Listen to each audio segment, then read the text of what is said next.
Welcome, my dear students. I am CA Gayatri Sangupta Shetty, will be teaching you in Glides Finsastra. Today we will be starting for class 11's class on depreciation accounting. Depreciation accounting हमारा class 11 के syllabus में है and it's very interesting. आप जितना पढ़ोगे concept समझोगे आपके लिए उतना ईजी होगा.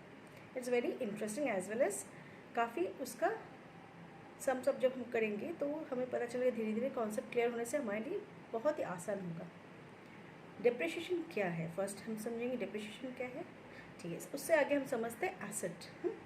कोई भी बिजनेस हम जब चालू करेंगे तो वो बिजनेस में हमें एसेट्स खरीदना है.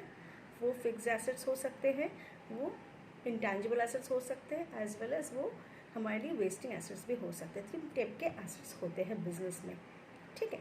अभी हम एग्जांपल्स बोलते हैं. फिक्स एसेट कोई भी मशीनरी के लिए हमें खरीदना है, बिल्डिंग मशीनरी जो हमारे बिजनेस में चलेंगे और लंबे टाइम में.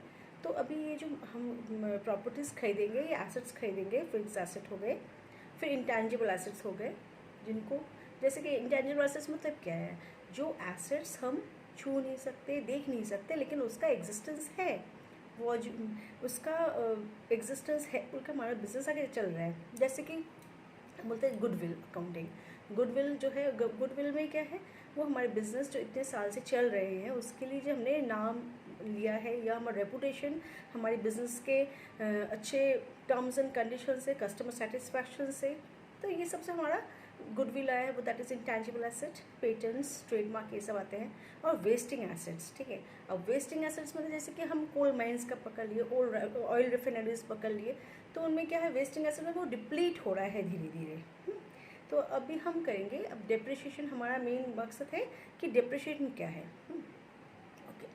तब जब अकाउंटिंग हम करते हैं तो फिक्स एसेट हम खरीद रहे हैं बिजनेस के लिए. अब फिक्स एसेट हमने खरीद लिया है तो उसका क्या वही वैल्यू रहेगा आज 1 साल के अंत में जो पहले साल में हमने जब खरीदा था? नहीं. क्यों नहीं रहेगा? क्योंकि जब हम एसेट खरीदते हैं उसका जो वैल्यू होता है अगले साल ही हमें उसका जो वेयर एंड टियर हमें देना पड़ेगा. हम उसको यूज़ कर रहे हैं बिजनेस में तो उसका वेयर एंड टियर है, उसके यूज़ के लिए ऑब्सोल्यूट वैल्यू आएगा. तो उसको हमें क्या बोलते हैं, डिप्रिशिएशन. उसी अमाउंट को जो हमारा 1 साल से दूसरे साल जाने में जितना यूज़ हुआ है वो वाला वेयर एंड टियर है. तो फिर अभी क्वेश्चन आएगा मन में कि तो अगर कोई मशीनरी हम यूज़ नहीं करते हैं तो उसका क्या होगा? नहीं, उसका भी डिप्रिशिएशन आएगा, क्योंकि इतने दिन वो हमने लिया है. तो हमारे जो एडवांसमेंट इन साइंस हुआ है, एडवांसमेंट इन टेक्नोलॉजी, तो वो जो नया सेट आ गया. सोचिए आपका लैपटॉप, कंप्यूटर, मोबाइल्स, सेल्स, कोई भी टेक्निकल आप सामान आप खरीदे हैं तो वो टेक्निकल सामान आपका अगर ईयर के एंड में जो पहले साल में जब खरीदे थे, नेक्स्ट ईयर में दूसरे स्टॉक आ गए, नए एडवांसमेंट्स आ गए, तो आगे वाला क्या हुआ, वैल्यू कम गया. आप खुद ही देखिए मार्केट में आज एक सेल फ़ोन खरीद रहे हो, सेल फोन खरीद रहे हो, नेक्स्ट ईयर उसी कंपनी ने पकड़ लेते हैं, सोनी ने नया फ़ोन निकाला है, सोनी का फर्स्ट ईयर उसका 40,000 में बिका. नेक्स्ट ईयर जब नया टेक्नोलॉजी आएगा उन्होंने वो कंपनी वाले क्या करेंगे, जो पुराना वाला स्टॉक था उसका प्राइस को कमा देंगे. ठीक है. क्यों कमा रहे हैं? क्योंकि it has become obsolete, not due to wear and tear, due to the new technology came in. Okay. तो ये क्या हुआ, हम देख रहे हैं that is what is coming to be the amount of depreciation. Okay.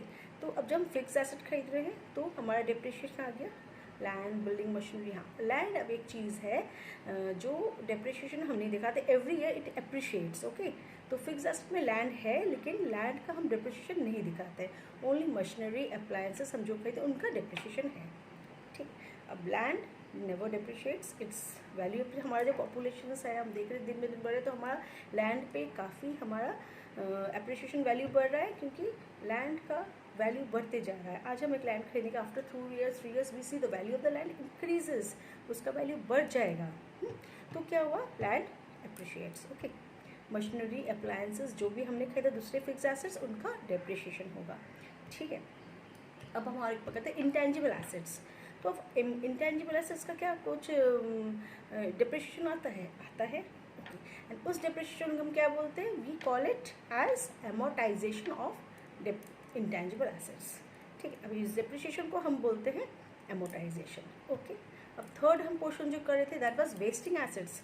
Wasting assets coal mines हो गया। हम जैसे देख रहे हैं कोल माइंस में क्या होता है, वो कोयला निकालते हैं, तो धीरे धीरे क्या हो रहा है, उस कोयला कम रहा है, दैट इज़ डिप्लीशन, तो उसको हम बोलते हैं डिप्लीशन। ओके, तो अभी हमारे पास एसिड आया, fixed acid, intangible acid and wasting acids. अब तीनों में डेप्रिशिएशन आ गए। ओके, तो अब जो पोर्शन हम नेक्स्ट ईयर कैरी फॉरवर्ड करेंगे एसिड को, तो हमें क्या करना पड़ेगा, ये जो पोर्शन ऑफ एसिड्स से हमने डेप्रिशिएशन किया, अमाउंट कमाया, तो that depreciated value will come to the next year. वो अमाउंट जितना इस साल में हमने खर्च किया है, जितना यूज़ हुआ है, वेयर एंड टेयर हुआ है, वॉट एवर, तो वो चीज़ को हमें वहाँ से डिडक्शन करके नेक्स्ट ईयर उस एसिड को कैरी फॉरवर्ड करना है। ओके, अब क्या है, अब एसिड हम जो निकालेंगे, what is the method of depreciation? There are two methods. There are many methods we know, but we have to follow two methods.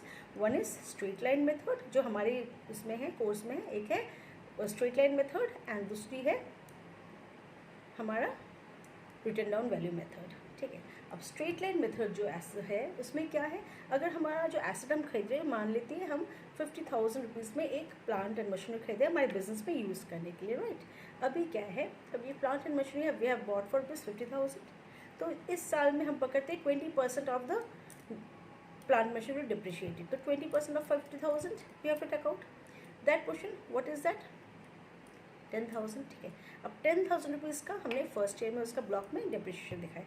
Next year में क्या है, since it is straight line method we are following, हमें वो 20% जो 10,000 rupees fix है और उसका life है 5 ईयर्स, तो वो 10,000 करके 5 ईयर्स रहेगा, and end of the 5 years it's coming to zero, right. तो एक्चुअली ऐसे पूरा कम्प्लीटली जाता नहीं है, लेकिन इसका वैल्यू जो है वो कम जाता है ऐसे 10% बेसिस में।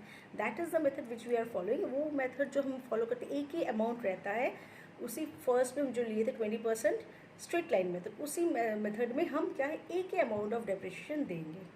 ठीक है, अभी हम देख रहे हैं कि हम अगर उसको return down value, the other method, जो दूसरा मेथड हम फॉलो करते हैं रिटर्न डाउन वैल्यू मेथड। अभी हमने एसेट खरीदा था कितने में, suppose asset was bought in 50,000, right. अभी हमारा डिप्रिशिएशन एट द रेट 10%, ठीक है, तो अभी 10% क्या देंगे, 10% एट द रेट 10% हम देते हैं रिटर्न डाउन वैल्यू मेथड में। 50,000 के 10% इज व्हाट इज दैट, 5,000। ठीक है, तो हमने फर्स्ट ईयर में क्या किया, 5,000 उससे लेस किया, तो what is the amount coming out to be 45,000। Next year हम क्या करेंगे, जो डिप्रिशिएशन निकालेंगे that should be written down value, मतलब वो जो वैल्यू का डिप्रिशिएशन लास्ट ईयर था उसको हमें इस साल का जो वैल्यू ऑफ एसेट उससे डिडक्शन करके आना है। ओके, तो अभी हम वो 50,000 पे एसेट को डिप्रिशिएशन नहीं देंगे, हम किस में देंगे, वी विल चार्ज ऑन 45,000। ठीक है, अब 45,000 के ऊपर 10% कितना आएगा, 4,500। सो लाइकवाइज हम उसका क्या है, जो वैल्यू आया आफ्टर डिप्रिशिएशन उस वैल्यू पे 10% लाएंगे। That is the return down value of method of depreciation. ठीक है, तो ये दो मेथड्स फॉलो करके हम डिप्रिशिएशन का अमाउंट निकालेंगे। ओके, अब डिप्रिशिएशन का अमाउंट वो बोल देंगे सब में, either at the rate 20% straight line method, return down value method, that also will be mention, सब में मेंशन क्या रहेगा, कोई इसमें दिक्कत नहीं है। और हम पहले जान गए एसेट के 3 रकम के हैं, first is fixed asset, second is intangible asset and third is what, that is depleting asset. ठीक है, मतलब वेस्टिंग एसेट। ओके, अब उससे डिप्रिशिएशन हमारा हो गया, तो this is what the theory of depreciation. अब हम जब आगे सम्स करेंगे तो हमारा कॉन्सेप्ट वैसे ही क्लियर होता जाएगा। डिप्रिशिएशन काफ़ी इंटरेस्टिंग है, जस्ट इसमें इतना ही समझना है एसेट कितने दिन में हमने लिया है, उसको कौन से मेथड में हमें डिप्रिशिएशन देना है और कब तक उसका लाइफ स्पैन है, बस इतना ही। Okay, thank you.